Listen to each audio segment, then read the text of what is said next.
உன் மொழி செத்து போனது. யாரையாவது ஒருவர் கவலைப்பட சொல்றார். சாலையில் நீ பயணிக்கிறாயே என் உடன் பிறந்தவனே, தமிழ் தாயின் பிள்ளையே, நீ இருபக்கமும் சாலையில் பயணிக்கும் போது கடையில் இருக்கிற விளம்பர பலகையை படி.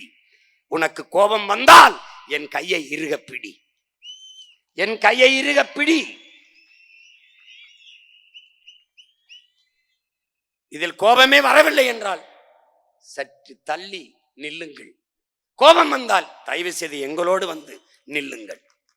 படித்து பார், ஒரு இடத்திலேயாவது உன் தாய்மொழி இருக்கிறதா என்று. உன் கண்முன்னே உன் தாய் சிதைத்து அழிக்கப்பட்டு விட்டாளடா, அழிக்கப்பட்டு விட்டாள். உன் கண்முன்னே உன் இனம் கொன்றொழிக்கப்பட்டு விட்டது. உன்னால் ஒன்றும் செய்ய முடியவில்லை. உன் கண்முன்னே உன் வளங்கள் களவு போய் கொண்டிருக்கிறது.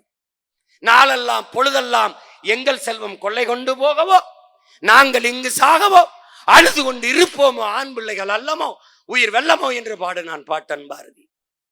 போய்விட்டது உன் செல்வங்கள். அவன் அடிமை இந்தியாவில் பாடினானடா, நீ விடுதலை பெற்ற இந்தியாவில் இருக்கிறாய். தர்மமே வெல்லும் எனும் சான்றோர் சொல் பொய்யாமோ, கர்ம விளைவுகள் யாம் கன்றதெல்லாம் போதாதோ என்று கதறினான். எங்கடா தர்மம் இருக்கிறது? எங்கே இருக்கிறது என் உடன் பிறந்தவனே? இந்த அரசியலை செய்யவா நீனும் நானும் பிறந்தோம்? நாம் எப்போது பிறந்தோம்? இதே நாளில் லட்சக்கணக்கான நம் இனத்தின் பிணத்துக்கிடையிலே பிரசவமான பிள்ளைகளடா நீயும் நானும். நம் தாய் தந்தையரின் கண்ணீரிலும் ரத்தத்திலும் கருக்கொண்ட பிள்ளைகளடா நாம் ஆள் மாற்றத்திற்கு, ஆட்சி மாற்றத்திற்கு வந்த ஆட்கள் அல்ல. அதற்கு வந்த அரசியல்வாதிகள் அல்ல. அடிப்படை அமைப்பு அரசியல் மாற்றத்திற்கு வந்த லட்சியவாதிகள், புரட்சியவாதிகள்.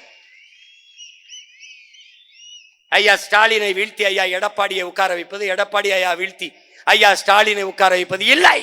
இந்த கோட்பாட்டையே வீழ்த்தி புதிய ஒரு கோட்பாடு, புரட்சிகர அரசியல் கோட்பாடு, பெருந்தலைவன் பிரபாகரன் கண்ட பெருங்கனவை கட்டி எழுப்புகிற கோட்பாடு, தீய ஆட்சி முறையை ஒழித்து தூய ஆட்சி முறையை மலரச் செய்கிற மகத்தான கோட்பாடு.